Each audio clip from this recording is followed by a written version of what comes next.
Sekali lagi berikan tepuk tangan sore-sore bagi Tuhan kita. Welcome to Kebian Church. Saya juga mau menyapa bagi Anda yang ada di manapun melalui live streaming kami. Kami ucapkan selamat beribadah bersama-sama dengan kami. Saudara, sebelum kita memuji menyembah Tuhan, kita akan membaca pertanyaan dari Katekismus Reformasi. Kita sudah memasuki minggu yang ke-24. Saya akan membacakan pertanyaannya, nanti saudara akan membacakan jawabannya. Dan kita akan baca secara bersama-sama untuk ayat kebenaran firman Tuhan. Pertanyaannya adalah, apa itu pertobatan, saudara? Bertobat berarti kita benar-benar menyadari dan menyesali dosa, semakin membencinya dan meninggalkannya, lalu berpaling kepada Tuhan. Kita baca 2 Korintus pasal 7 ayat yang ke-10. Sebab duka cita menurut kehendak Allah menghasilkan pertobatan yang membawa keselamatan dan yang tidak akan disesalkan. Tetapi duka cita yang dari dunia ini menghasilkan kematian. Silakan duduk kembali, saudara. Saudara, pada waktu kita bicara tentang pertobatan, itu tidak bisa kita lepaskan daripada waktu Roh Kudus melahirbarukan kita. Pada waktu Roh Kudus melahirbarukan kita juga diberi kemampuan oleh Roh Kudus untuk kita bisa bertobat. Kemudian pertanyaannya, apa pertobatan itu? Saudara, pertobatan adalah di mana kita berpaling daripada dosa kita dan kita datang kepada Allah. Kenapa pertobatan itu tentang berpaling dari dosa dan kita datang kepada Allah? Saudara, kita tahu inti daripada dosa adalah ketidaktaatan manusia.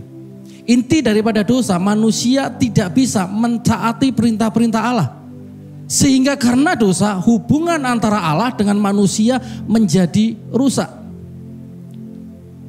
Maka dari itu, pertobatan yaitu tentang kita meninggalkan dosa kita dan kita berbalik kepada Allah. Di dalam perjanjian baru, arti daripada pertobatan adalah metanoia. Metanoia ini memiliki dua arti. Yang pertama adalah perubahan pikiran, yang kedua adalah penyesalan.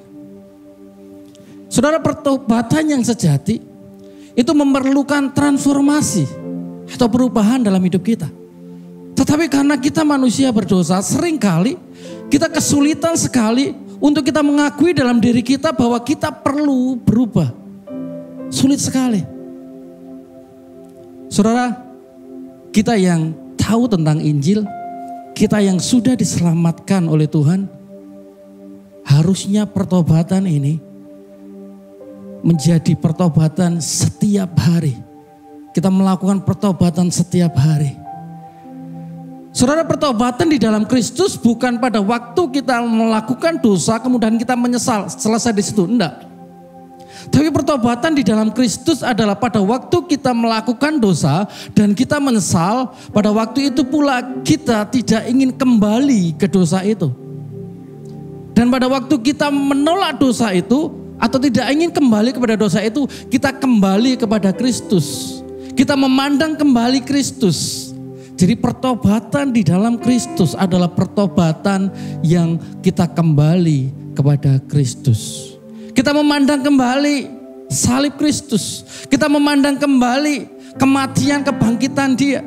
Kita memandang kembali harga kita di salib itu.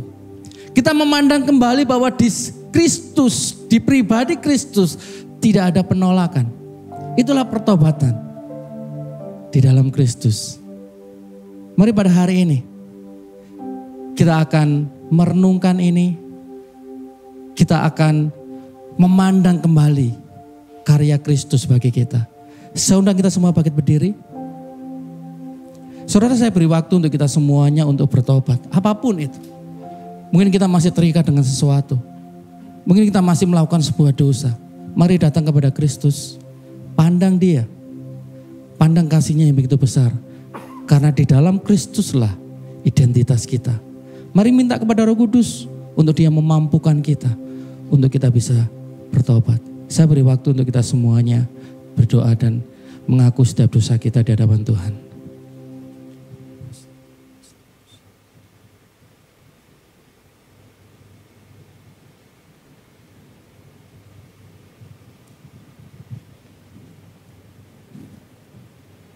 Pada hari ini Tuhan, kami datang di hadapan-Mu.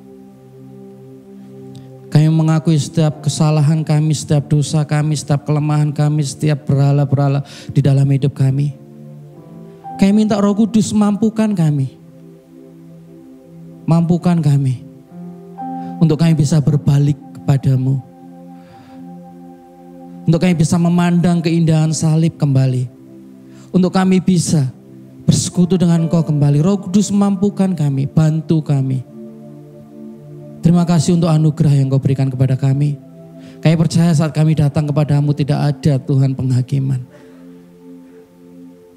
Kami bersyukur Tuhan untuk kasih-Mu yang begitu besar bagi kami. Inilah ucapan syukur kami.